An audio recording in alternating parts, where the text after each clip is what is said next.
सदर मुमलिकत आसिफ अली जरदारी ने फौजी अफसरान को आला तरीन मिलिट्री एजाज़ हिलाल इम्तियाज से नवाज दिया। पाक फौज के 41 अफसरान को उनकी खिदमात के एतराफ़ में हिलाल इम्तियाज दिया गया है। Lieutenant general Mohsin Qureshi, air marshal Abdul Muid, major general Shoaib Ahmed, major general Naseer Ahmed को हिलाल इम्तियाज से नवाजा गया। मेजर शाजिया निसार को भी हिलाल इम्तियाज से नवाजा गया है। कैप्टन अब्दुल वली शहीद के लिए सितारे बसालत और उनके वालिद ने वसूल किया।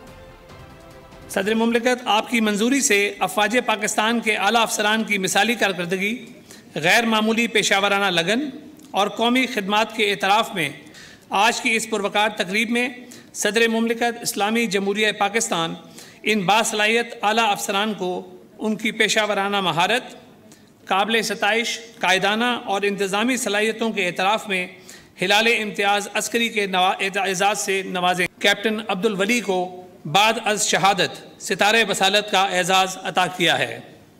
आपका ये एजाज़ आपके वालिद वसूल करेंगे।